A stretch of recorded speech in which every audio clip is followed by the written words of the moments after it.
Hi, welcome to the Shepherd's Rest Dog Talk. This is episode 59A. I'm Cam and this is Julie. Yes. This week's Torah portion will be from Deuteronomy 11:26 to 16:17. Let's start by looking at the beginning of this week, which is 11:26. We see it begins with, "See, I am setting before you today blessing and curse." Now, the real meat of this is I'm setting before you the opportunity to obey or disobey. That's really what we have. And I like how it says today. Yes, because today, any day you read any day you read it, it's today. That's right. It is pertinent, which is great because, that means every day we're asked the question, will you obey me? Will you listen? Do you love me more or do you love the other thing more? Every day we have an opportunity. Yes. And I go back to what a friend of ours, Mike, said a while back at a Torah group. And he talked about how the blessing is built into the Torah system. And I thought, well, so is the curse. It's like exercising, right? When you exercise, it's built in that you're going to feel better. Yes. Your heart rate's going to... Great example. Your blood pressure will be better. All of those things will be right. better. And when you don't, your body starts to fall apart. That's right. Exactly. So let's go back to where we first see this. We first see this with Adam and Eve in Genesis 3. Yes. It was already set up. So here he's saying, listen, hear and obey. If you do, then blessing. If you don't, then curse. It's the same idea as you tell your child, don't touch the hot stove. They touch it, they get burned. Right. Well, you weren't a mean parent who went and burned their hand. Right. The consequence of putting your hand on it is you get burned. Right. It's the same thing. The Lord has set it up in the system. He's not throwing lightning bolts down at you when you disobey. It's already built in. He asked them, do you want to be part of the system? Right. And they said yes. Yes. Right. Okay. Again, your children are the one who's forcing his ways on a group of people that we agreed to do it. Right. And he created us so that we would live in the fullest in his ways. That's right. So we see this week where he's saying, if you obey me,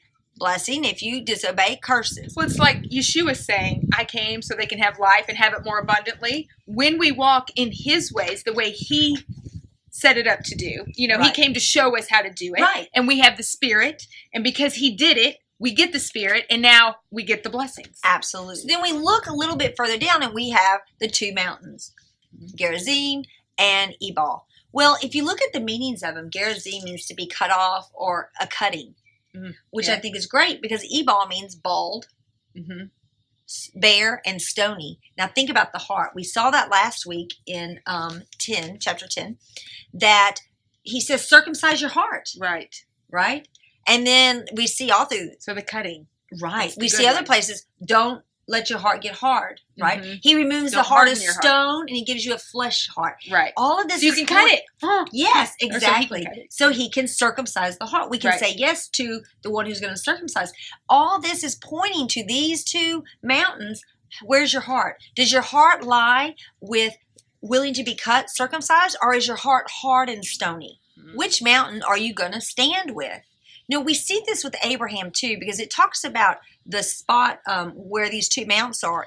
This is where you have the terebinth trees that we see in Genesis 12, that the area that the altar's built. All right. So again, we have Abraham doing it. Now we have Israel doing it. It's the Hebraic cycle, right? Each time gets closer and closer to being completely fulfilled. So when we have in John 4, Yeshua going to Samaria, this is the Samarian area. This is the area of Ephraim. So when we see in John 4, that's the part of the discussion with the Samaritan woman. Where are we supposed to worship? Right. See, they're still thinking right here where the first altar was built, where Shiloh later was, and where blessing and curses. Why wouldn't we be at the Mount of Blessing? Yet we see in Deuteronomy 12 where he's saying, hey, the place, I'm going to bring you the place.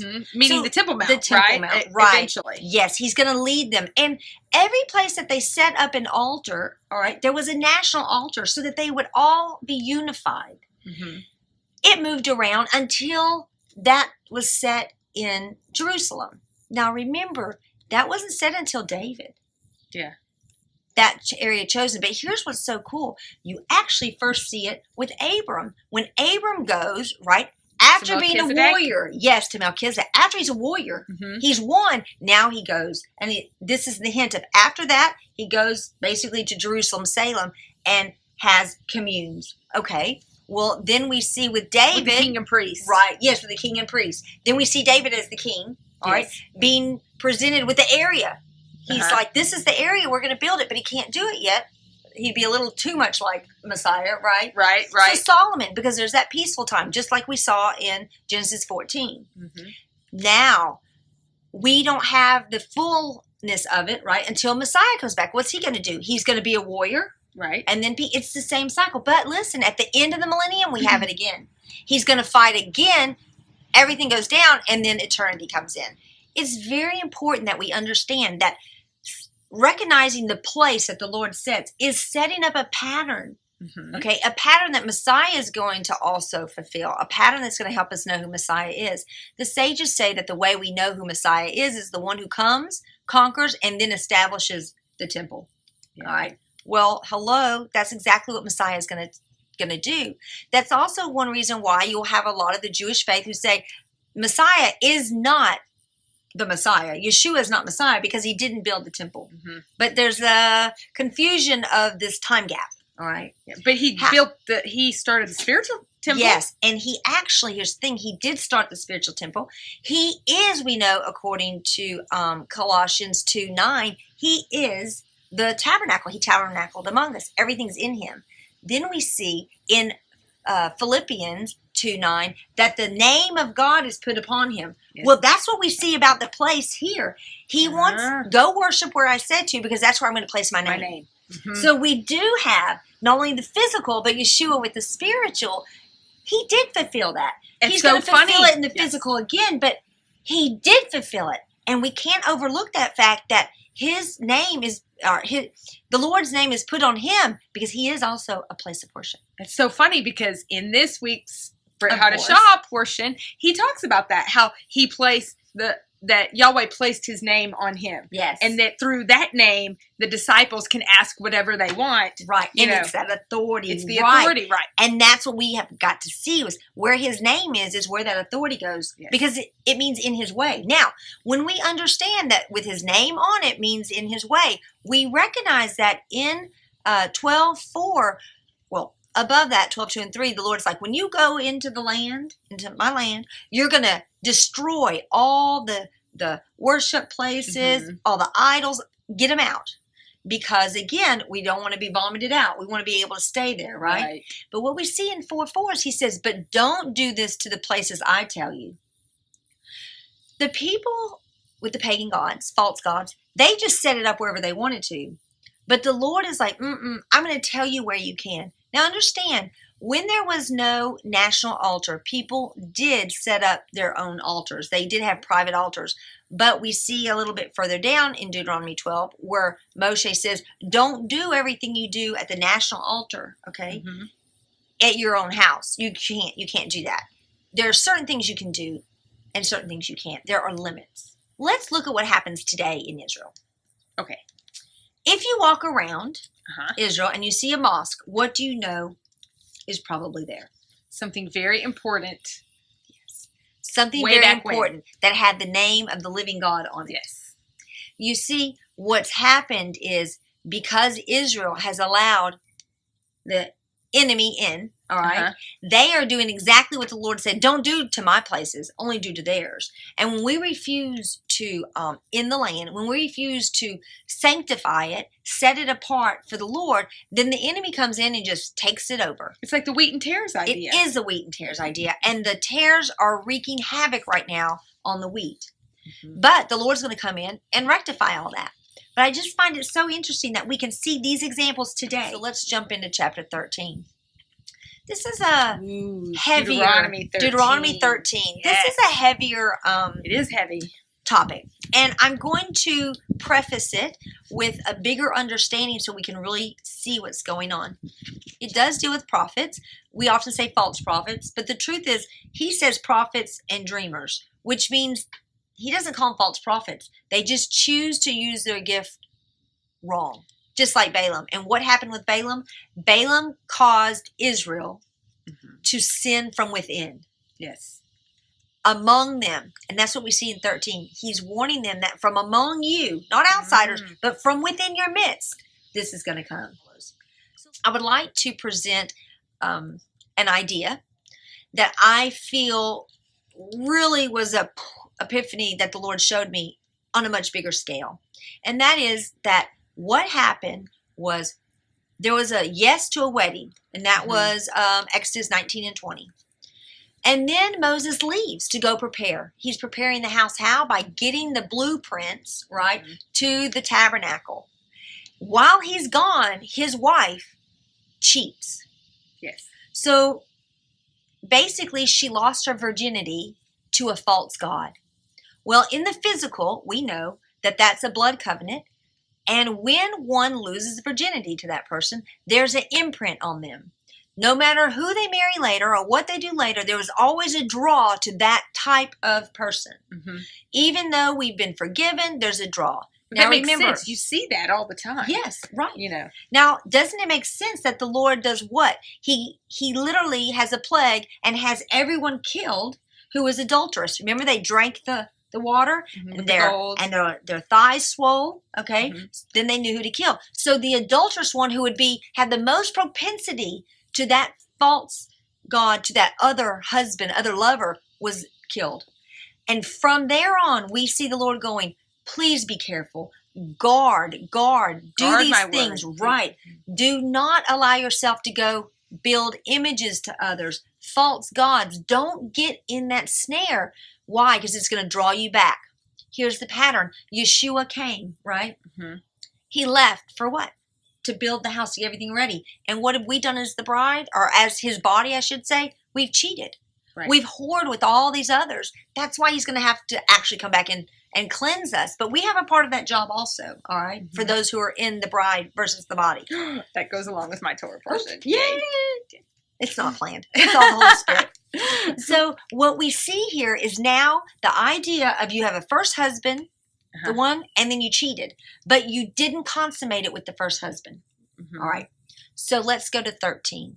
13 is all about those who are going to draw you away. The false prophet idea or the prophet idea who's doing falsely is drawing you away. What's he doing? He's causing you, just like what happened with Baal Peor. He's pulling you away from your husband, from your love. It's meant to be for the bride, and we see that from the language in 13 where it says to cling to him. That's a marriage term. Yes. Cling. You notice he says he's trying. What he's basically doing is saying, who do you love? And are you willing to be obedient? Are you willing to walk in our covenant marriage? Are you going to go be an adulterer? Are you going to go with idolatry? And I'm going to bring people from in your midst, as it says, like Judas, woe to you who it happens to. Comes through. Woe to you who it comes through. He's going to allow those people whose hearts aren't right to be the ones that try to draw you out. But by knowing his word and being obedient, that's how we're able to say, no, I'm not going to go. Right. Now, the great thing is the Lord is now showing us and opening these things, taking those veils off our eyes so we can now look and read this and go, oh, I have listened to the wrong person. What's so sad is not, we always say, oh, well, Jesus said that all that's done away with. So he didn't say it though, but man said that about him. So we've made him a liar. But in all honesty, it's the church fathers who have been the adulterers who have drawn us out, not Messiah, nor Paul. If you read Paul's words, if you actually read them, not his accuser's words, but his words, you see that there was no falseness in any of them. They literally were saying, repent for the kingdom of heaven. Repent to what? Go back to what? Go back to Torah. We also see where chapter 13 really ties all the way back to Genesis 3, where the serpent says, did the Father say? Look, he was within the midst of the garden. Yeah. And yet he's drawing them away from that relationship by having them eat of the fruit. We have the book of Hosea that's all about the husband who has the wife that she just keeps going to lover after lover after lover. And the Lord's like, bring her back in. Bring her back in. Because he's already... This is a new concept. I mean, like I said, all the way back, basically, you have Eve being the first adulterer in idolatry because she's the one that ate first. Yeah. And then we as the body, the female bride, the golden calf, we cheated. Right. And we just are fighting that constantly. I can't wait. No wonder we have to have a new heart. Yes. Because that just remains a propensity of ours to go towards the false gods. Yeah, and Paul talks about that. What I should do, I don't do, Right. and what I shouldn't do is what I do. Exactly. It's that evil inclination. Mm-hmm. Basically, the rest of it, 14, 15, and a little bit of 16. Didn't even touch on those. No. Well, I'm going to touch on it like this. Basically, what it's saying is, look, okay, children, you guys are going to be obedient. Here's what you need to look like. It's kind of a quick review of Leviticus. Because remember, Leviticus was given before we're supposed to go in the land. Right. So now we've got to go back over this. 4 main things. He looks at our behavior. He looks at our diet. He looks at our giving. And then he looks at our being able to commune with the Lord. Remember, the communion with the Lord part depends on those first 3. Because even the giving, let's add that in with forgiving. Well, not until we forgive on the earthly, we'll be able to be forgiven in the heavenly. Right. So it really kind of is, in a nutshell, the Leviticus idea of, look, get this together. So in 16, which is where we end this week's Torah portion, it deals with the feast. Now, remember, while they're walking through the wilderness, they're not keeping the feast. They did keep Passover the second year, or after being there for a whole year, because why? They're about to go into the land. Right. To keep all the feast. And you remember in Leviticus 23, he goes very clearly through what you're going to do in each one. Each one of those require to be in the land. Example, you can't keep the first fruits. Passover they kept, but they couldn't keep first fruits because you have to have a harvest. You have to be in the land to have a harvest. You can't do Shavuot because you have to know the date by counting from the day of first fruits to know when to do Shavuot. Right. Well, they haven't been able to count because they haven't had a harvest. Then we get to the fall feast. Again, you don't have a harvest of grapes that you need. You don't have, those things can be recognized like, oh, this is the date. But they can't be fulfilled. Again, a reason why Moses wanted to go in. But realize, even the fulfillment of those weren't kept, or not kept. They weren't fully practiced. So while in the wilderness, they could do they did a limited amount of what they could do. They needed the land to really fulfill it. Right. So here's the pattern. We are in the wilderness today. We can keep it. We can guard them, right? Yes. They guarded them. They absolutely guarded them, but could they fully fulfill them? No. We can guard them. Can we fully fulfill them? Not yet. Well, in time, look at the desire and the understanding to start keeping the feast. What for? Because we're about to go into the land. Right. It's required for that covenant to go into the kingdom. And that is the double punch. Yeah. That tells us where we are today. More and more people coming to strengthen Israel so that they may see who Messiah really is. He's not the accuser of the brethren. We're coming out of that to see that he actually is the light, and he is the one who walked out Torah perfectly, so we too can do it. You know how we've been toying with the fact, or is it our generation, or is it the next generation? Right. Well, I think this week's Brit Hadashah portion answers that. Oh, I can't wait. Yay. And she hasn't told me yet. So I'm keeping it a secret. Big epiphany I got this week. I can't wait because I love those epiphanies. So I guess we will end there this week. We'll try to throw out some other little nuggets on the Facebook page for you guys to read and enjoy for the week. And from there, we will see you on the flip side with the Brit Hadashah and Julie. Shalom.